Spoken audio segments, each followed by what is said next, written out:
What's up sa inyo mga kamaster? So, may isi-share na naman akong isang trouble sa inyo mga master.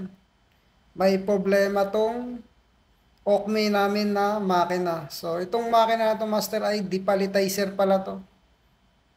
May problema daw yung layer pad transfer carriage nito mga master. So, ito yung may problema mga master. Yung paglalapag ng karton ang nagkakaroon ng problema mga master. So, kung nakikita nyo master, sa ibabaw pa lang ay binibitawan na niya yung karton. So, dapat master, binababa niya yung karton bago niya bibitawan.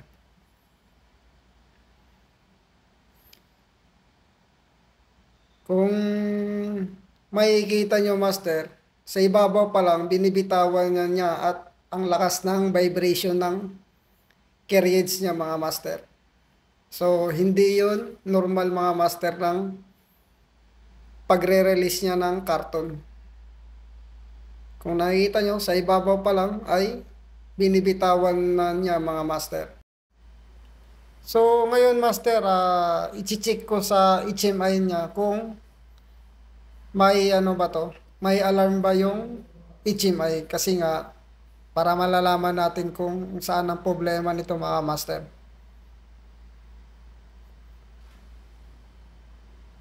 Kasi nga kung titingnan talaga natin master, hindi maganda yung pagbababa niya ng karton.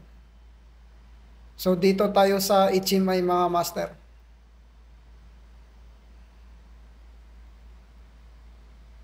Kung makikita nyo master, wala siyang alarm.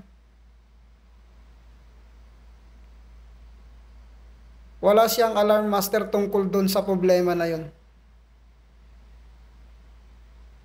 So, pag ganito, siyempre pupunta tayo dito master sa carriage niya mismo. Kasi nga nandito yung problema mga master. So, dito tayo tututok sa area ng carriage.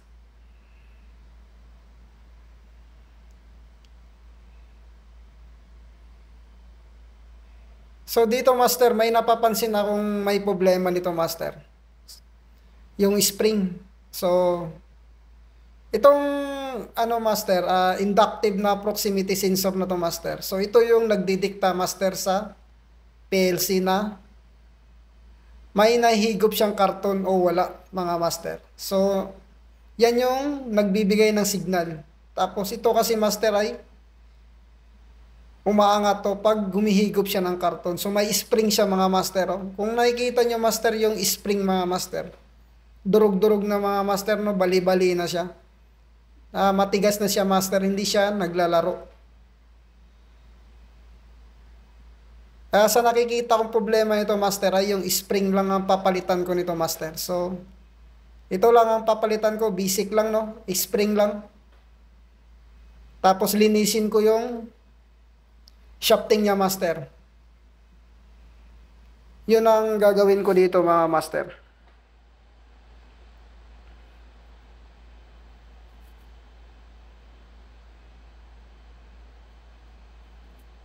Yung pagtatanggal nito master no, threaded naman to. So, ikutin mo lang. Itong makina to master ay ano to, automatic to master. So, kung nakikita nyo master, oh, durog-durog yung spring, bali-bali mga master. Ngayon, gagawin ko nito master. So, isprehan ko siya ng WD-40. Linisin ko siya mga master. Bago ko ilagay yung spring.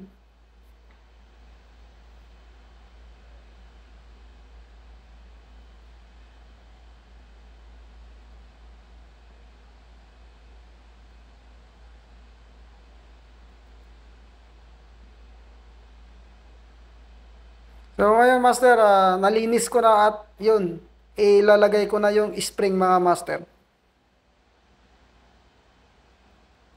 So, ibabalik ko na siya.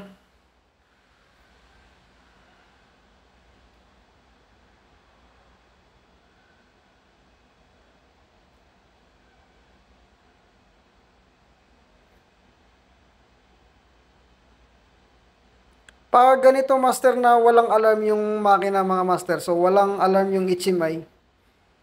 Ang tip ko lang sa inyo master, pag nag-troubleshoot kayo ng makina, kung saan nagkakaproblema master, doon lang kayo tututok mga master.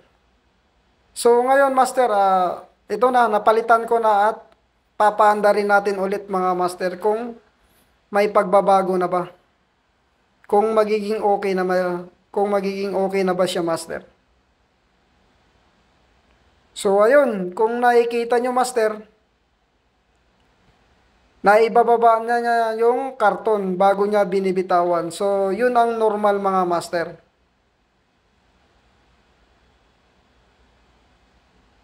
Yan, kung makikita nyo master, yan, dapat mga master, binababa niya dapat. So kung makikita nyo, hindi na siya nagbabibrate ng malakas mga master. Hindi tulad kanina na sa ibabaw pa lang, binibitawan na niya yung karton. Ang nangyayari kasi master, yung sensor na yun, yung signal niya master ay nag-on off. So dapat, nagbibigay pa siya ng signal, nga lang biglang nakakat off yung signal niya, kana yun. Kaya ganun ang nangyayari mga master. Nagiging abnormal yung paglalapag niya ng karton. At hindi pantay mga master. Kasi nga, parang tinatapon lang niya yung karton hindi niya inaayos pag lalapag. So, hindi nakaayos ang kamada ng karton. So, hindi tulad ngayon master na napakaganda ng pagkakamada niya ng karton. Kasi nga, binababa niya bago niya binibitawan. So, mga master, sana may natutunan kayo sa video na to, no? Baka may tulad kayo na makina nito, Okme. So, depalletizer to master na automatic. Yan, kung nakikita nyo, kusa siyang dumadampot ng karton at saka kusa din siyang nagre-release ng lata mga master. So, automatic master, no? I-start mo lang to, yun na, yung makina na ang bahala niyan. So, kung nakikita nyo master, yung kanina, hindi pantay-pantay yung karton. So, ngayon, kung nakikita nyo, talagang pantay.